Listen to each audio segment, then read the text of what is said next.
عقبہ کی اس دوسری بیعت کے بعد عام مسلمانوں نے مدینے کے لیے ہجرت شروع کر دی، جبکہ بعض صحابہ رضی اللہ تعالیٰ عنہ اس سے پہلے ہی ہجرت کر چکے تھے، اور رسول اللہ صلی اللہ علیہ وآلہ وسلم کو بھی مسلمانوں کا دارالہجرت دکھلایا جا چکا تھا، اور آپ صلی اللہ علیہ وآلہ وسلم ان کو اس کی خبر دے چکے تھے۔ سب سے پہلے مہاجر ام سلمہ رضی اللہ عنہ کے شوہر ابو سلمہ مخزومی رضی اللہ تعالیٰ عنہ ہیں۔ وہ بیوی بچے کے ساتھ نکلے، لیکن بیوی کو اس کی قوم نے روک لیا اور بچے کو ابو سلمہ کے گھر والوں نے ماں سے چھین لیا، اور ابو سلمہ تنہا مدینہ پہنچے۔ یہ بیعت عقبہ سے کوئی 1 سال پہلے کا واقعہ ہے۔ پھر کوئی سال بھر بعد ان لوگوں نے بیوی کو چھڑا دیا اور ابو سلمہ رضی اللہ تعالیٰ عنہ سے آ ملی۔ ابو سلمہ کے بعد عامر بن ربیعہ، ان کی بیوی لیلہ بنت ابی حسمہ اور عبداللہ بن ام مکتوم رضی اللہ تعالیٰ عنہ نے ہجرت کی۔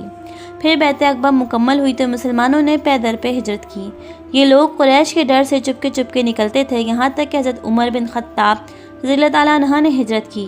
وہ قریش کو چیلنج دیتے ہوئے بے باک دہل نکلے، لیکن کسی کو ان کے سامنے آنے کی جرأت نہ ہوئی۔ وہ 20 صحابہ کے ساتھ مدینہ تشریف لائے۔ غرض سارے مسلمانوں نے مدینہ ہجرت کی۔ مہاجرین حبشہ بھی مدینہ آ گئے۔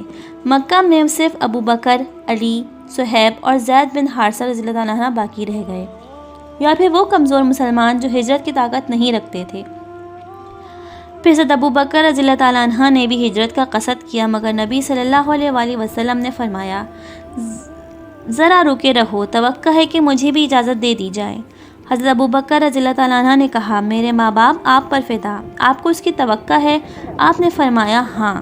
چنانچہ ابو بکر رضی اللہ تعالیٰ عنہ رکے رہے تاکہ رسول اللہ صلی اللہ علیہ وآلہ وسلم کے ساتھ سفر کریں۔ ان کے پاس 2 اونٹنیاں تھیں، انہیں سفر ہجرت کے لیے ببول کے پتے کھلا کر خوب تیار کیا۔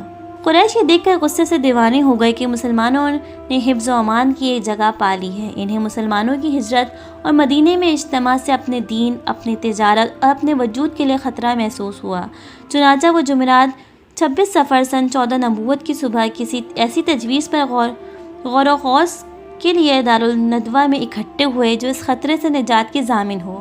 بالخصوص ابھی صاحب دعوت محمد رسول اللہ صلی اللہ علیہ وآلہ وسلم مکے میں ہی تھے، اور صبح شام میں ان کے بھی نکل جانے کا اندیشہ تھا۔ اس اجتماع میں سرداران قریش کے تقریباً تمام نمایاں چہرے موجود تھے۔ ابلیس بھی نجد کے ایک شیخ و جلیل کی صورت میں اجازت لے کر شریک ہوا۔ ابو الاسد سود نے کہا ہم اسے اپنی زمین سے نکال دیں اور اپنا معاملہ درست کر لیں، پھر ہمیں اس سے کوئی واسطہ نہیں کہ وہ کہاں گیا۔ شیخ نجدی نے کہا تم دیکھتے نہیں کہ اس کی بات کتنی عمدہ اور اس کے بول کتنے میٹھے ہیں، مزید وہ کس طرح لوگوں کا دل جیت لیتا ہے، لہٰذا جب وہ یہاں سے نکلے گا تو کچھ تعجب نہیں کہ وہ عرب کے کسی قبیلے کے ہاں ٹھہرے اور لوگ اس کے گرد اکٹھے ہو جائیں، پھر وہ ان کی مدد سے تمہارے علاقے میں ہی تم پر چڑھ دوڑے اور تمہارے ساتھ جیسا سلوک چاہے کرے، کوئی اور تجویز سوچو۔ اس پر ابو البختری نے کہا اسے قید کر دو اور باہر سے دروازہ بند کر دو، یہاں تک کہ اس کا بھی وہی انجام ہو جو اس سے پہلے موت کی شکل میں دوسرے شرکا ہو چکا ہے۔ شیخ نجدی نے کہا واللہ اگر تم لوگوں نے اسے قید کر دیا تو یہ بات اس کے ساتھیوں تک ضرور پہنچ جائے گی، اور وہ اسے اپنے باپ اور بیٹوں سے بھی بڑھ کر مانتے ہیں، لہٰذا کچھ بعید نہیں کہ وہ دھاوا بول کر اس کو تمہارے قبضے سے نکال لے جائیں، پھر اس کی مدد سے اپنی تعداد بڑھا کر تمہیں مغلوب کر لیں، لہٰذا کوئی اور تجویز سوچو۔ اب طاغوت اکبر ابو جہل نے کہا اس کے بارے میں میری ایک رائے ہے، میں دیکھتا ہوں کہ اب تک تم لوگ اس پر نہیں پہنچے۔ وہ رائے یہ ہے کہ ہم ہر قبیلے سے ایک مضبوط صاحب نسب اور باقی جوان منتخب کریں، پھر ہر ایک کو ایک تلوار دیں، اس کے بعد سب کے سب اس شخص کا رخ کریں اور اسے اس طرح یک بارگی تلوار مار کر قتل کر دیں جیسا ایک ہی آدمی نے تلوار ماری ہو۔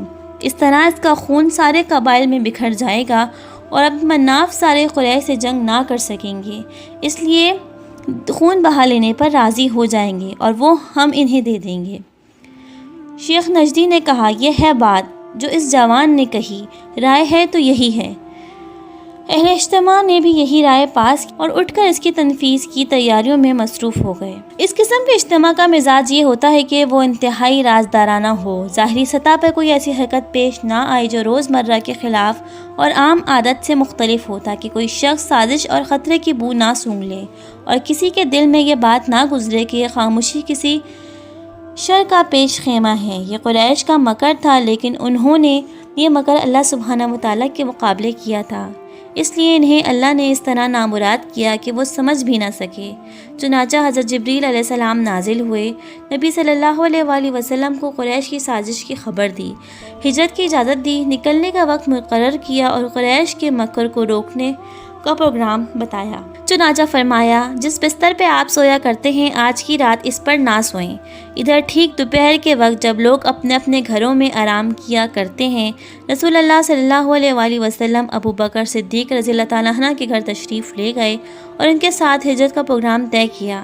چنانچہ دونوں سواریوں کا سامان نہایت تیزی سے تیار کیا گیا اور عبداللہ بن ارقیط سے، جو ابھی تک دین قریش پر تھا، یہ بات طے کی کہ اس کا عہد و پیمان لیا گیا کہ وہ اجرت پہ ان کو مدینہ لے جائے گا۔ یہ شخص راستوں کا بڑا ماہر تھا، اسے کہہ دیا کہ وہ 3 رات بعد جبل سور کے پاس آئے۔ اس کے بعد رسول اللہ صلی اللہ علیہ وآلہ وسلم واپس آ کر اپنے روزمرہ کے کام میں حسب عادت اسی طرح لگے رہے کہ کسی کو محسوس تک نہ ہوا کہ قریش کی قرارداد سے بچنے کے لیے آپ صلی اللہ علیہ وآلہ وسلم ہجرت کی یا کسی اور کام کی تیاری کر رہے ہیں۔ رسول اللہ صلی اللہ علیہ وآلہ وسلم کی عادت یہ تھی کہ آپ نماز عشاء کے بعد شروع رات میں سو جاتے اور آدھی رات کے بعد گھر سے نکل کر مسجد حرام تشریف لے جاتے اور وہاں تہجد کی نماز پڑھتے۔ اس رات آپ صلی اللہ علیہ وآلہ وسلم نے حضرت علی رضی اللہ تعالیٰ عنہ کو اپنے بستر پہ سلا دیا اور بتلایا کہ تمہیں کوئی زخم نہ پہنچے گی۔ چنانچہ جب عام لوگ سو گئے اور رات پرسکون ہو گئی تو سازشی لوگوں نے چپکے سے آ کر رسول اللہ صلی اللہ علیہ وآلہ وسلم کا گھر گھیر لیا۔ حضرت علی ابو بن طالب رضی اللہ تعالیٰ عنہ کو آپ صلی اللہ علیہ وآلہ وسلم کے بستر پر آپ کی سبز ہضمی چادر اوڑھ کر سوئے ہوئے دیکھا تو سمجھا کہ محمد صلی اللہ علیہ وآلہ وسلم ہیں۔ چنانچہ وہ غرور و تکبر سے مٹکنے لگے اور آپ کی گھاٹ میں بیٹھ گئے کہ جب آپ اٹھیں گے اور باہر نکلیں گے تو آپ پر ٹوٹ پڑیں گے۔ یہ اللہ سبحانہ و تعالیٰ کی طرف سے قریش کا مکر کا جواب تھا۔